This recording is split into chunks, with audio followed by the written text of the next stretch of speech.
have two different names. So this is the first half of the cycle, here's the second half of the cycle. When we're talking about the ovaries, okay, or when we're talking about the ovaries, the first half of the cycle is called the follicular phase. Follicular phase. And the second half of the cycle is called the luteal phase.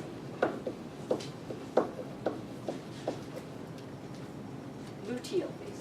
So first half of the cycle, when you're talking about the ovary, is follicular phase. Second half is the luteal phase. Okay? When you talk about the uterus, the first half of the cycle for the uterus is called proliferative. Proliferative. Okay, it's proliferating. The uterus is getting larger, proliferating. And then the second half is called secretory. It's secreting now, secretory. Okay. Now, these words are interchanged.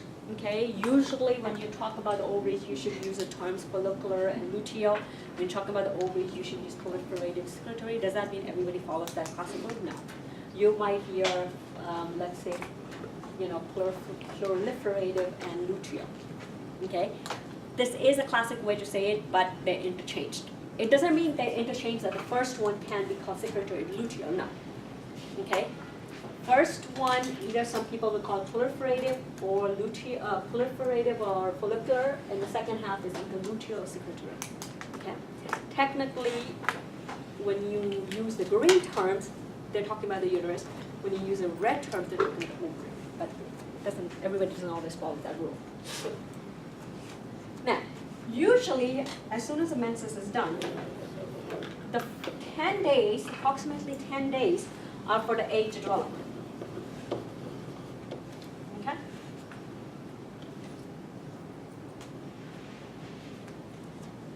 And then this is basically the second phase is where the first week the body's waiting if there's pregnancy, waiting for pregnancy, and then if there's no pregnancy by the end of, because each week it's a month cycle, right? So 2 weeks, 2 weeks.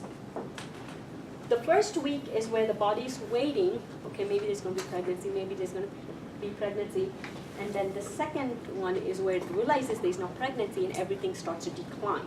And then at the 28th day, everything has declined, the hormones, everything has declined so low where it causes the bleeding to occur, which marks the new day, okay?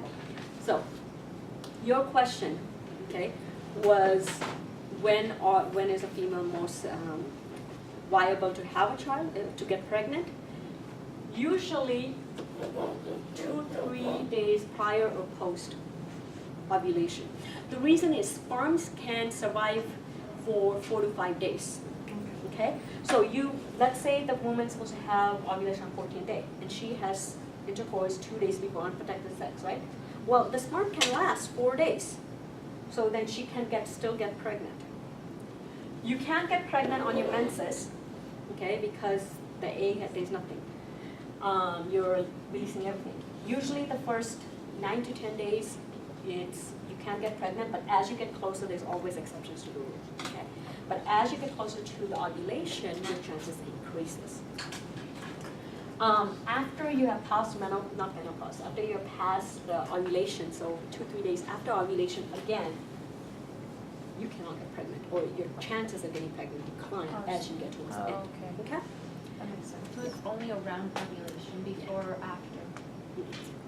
Because right here, you don't have any egg. Because the egg only lasts, is it 24 or 48 hours? I don't remember, I have to check. Okay? It's 24, because it degenerates. Okay? So basically, after it's released, okay, maybe the female does have a 14-day on her day. But what if that month she kind of ovulated a day later, right? So her timeline extends. So usually, few days before and after ovulation are the danger point. Okay? Now, a typical as I said, not every single woman has a 28-day cycle, right? So if a female does not have 28-day cycle, let's say that female has a 33-day cycle. When she has a 33-day cycle, her menses don't last for 5 days. They tend to last for 7 to 8 days.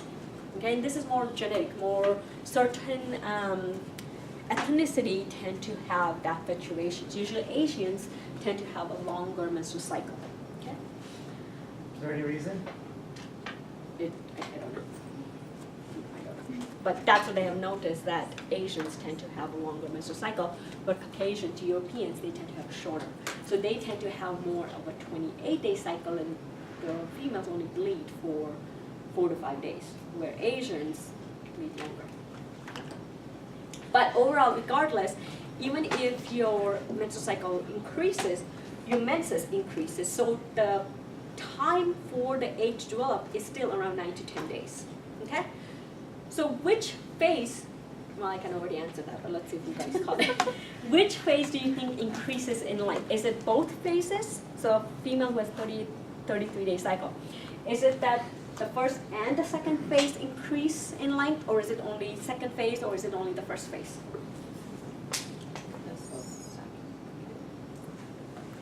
First phase. So you said both, you said first phase. Any other answers? It's only the first phase. So 2 weeks after ovulation, if there is no pregnancy, there will be menses. Okay? So the cycle ends. So that is absolute. The second phase does not start. To 2 weeks after ovulation, if there's no pregnancy, she will bleed and have menstruation. Yeah. So like, let's say on the 26th day, and the female's gonna get pregnant, or is it just like that? She can, unless like, now,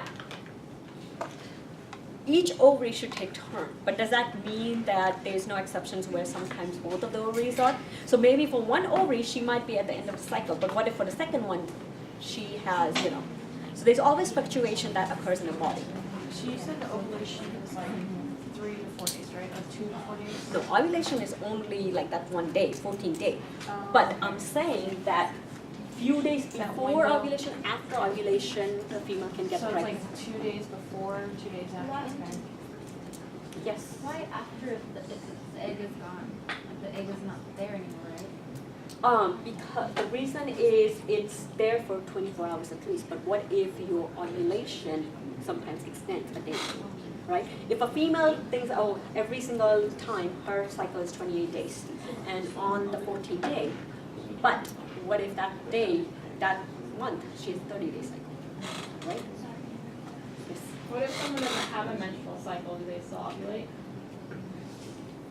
There's conditions and ovulatory cycles, so usually no, but there are some conditions that can happen, okay?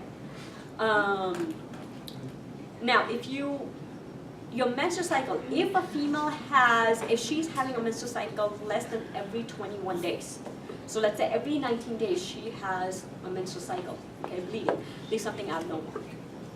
Okay, but if she's having every more than 33 days, so let's say her cycle is like 36 days, every 36 days she has a menstrual cycle, that's abnormal. So from 21 to 33 is still normal. Okay? Yes? I've heard that there was something with like female athletes, like Olympic runners and stuff like that, that's something to do with the not enough body fat, or that they are not Because able to the have hormones which are needed for causing menstruation is basically estrogen and progesterone, LH and FSH. So what happens, these hormones are actually the precursors, not cortisol, cholesterol. So cholesterol is a fat. So a person who's very athletic or anorexic, they don't have cycles. The reason is they don't have enough body fat to actually make these hormones, because instead of a body thinking, oh, let me, save this cholesterol for making hormone, the body will start doing more important stuff, making bile. Okay, you need to have cholesterol to make bile. So if the body has to pick, it only has that much of cholesterol. It will only do one thing. Do you think it's going to do menstrual cycle, or do you think it's going to do bile? Okay, so this is why athletic females, they don't have enough fat. This could be anorexic, bulimic. Okay. What if I have a lot of fat, a lot of cholesterol? It doesn't mean that it's going to increase her. Okay? Make her more No. Actually, it makes her less fertile because now she has too much cortisol, not cortisol, cholesterol, and now it starts causing problems different places because of a heart and How is it some women that are pregnant still will have pregnancy? How is that possible? Sometimes female could get that mistaken with spotting. So pregnancy is spotting. It's not a menstrual cycle. Where sometimes basically another ovary might be, yeah. Usually if a female is breastfeeding, she cannot get pregnant because technically GnRH is not released. But does that always happen? No. My mom was breastfeeding. She had, my sister later. So these are classic rules, but there's always an exception to the rule. Okay? But technically, yeah, if a female is breastfeeding, she should not get pregnant because the hormone's not being produced. But sometimes the body can override certain factors. Okay? Now, the dominant hormone in the first half of the cycle, okay, is estrogen. The dominant hormone in the first half of the cycle is estrogen. The dominant hormone in the second half of the cycle is progesterone. Okay? The hormone that causes ovulation is LH. So LH surge. Okay, so a peak in LH concentration actually causes ovulation to occur. Okay? Now remember I said on ovulation is actually a follicle breaks. The follicle is actually called a Graafian follicle. So let's say this is a Graafian follicle.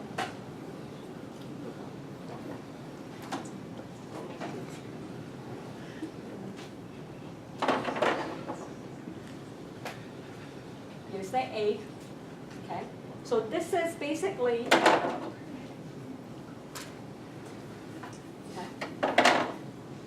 the red is basically the egg, the oocyte. The green is it's called zona lucidea. It's actually a protective barrier around the oocyte. And then the blue is actually connective tissue.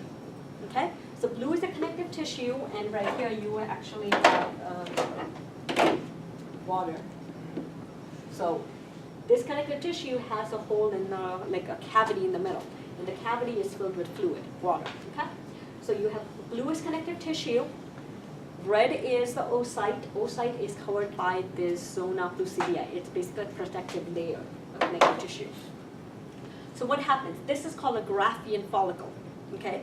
All of the eggs, which were, let's say, this small, okay, they all started developing, meaning trying to go form the Graafian follicle.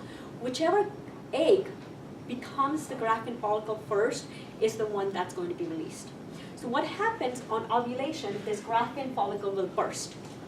Okay? So this Graafian follicle will burst, and then the oocyte is released. The oocyte is released with its zona lucidea. Does that make sense? So that's what ovulation is, where the Graafian follicle will burst, and because this was fluid, the fluid pushes the oocyte out to the zona lucidea. Remember the sperm has the acrosome, but the acrosome I said has enzymes for fertilization, because these enzymes are needed to get through this protective barrier. Okay? Does that make sense? Now you have next slide. Cancel it out. I'm not going to go with it. I kind of told you stuff that I wanted you to know. You could cancel this out. Ovaries as well, and the uterus. So you could cancel basically, so only this one we're keeping. You could cancel the hormone one out. You could cancel the ovary one out. You can cancel the uterus out. You could cancel this one because I didn't explain everything in detail. Okay.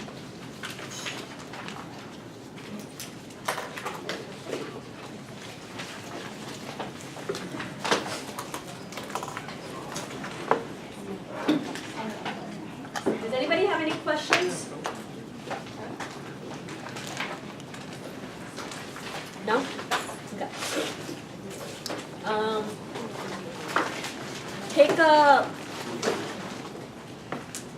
take a 10-minute break, and then we will start our Jeopardy session, okay?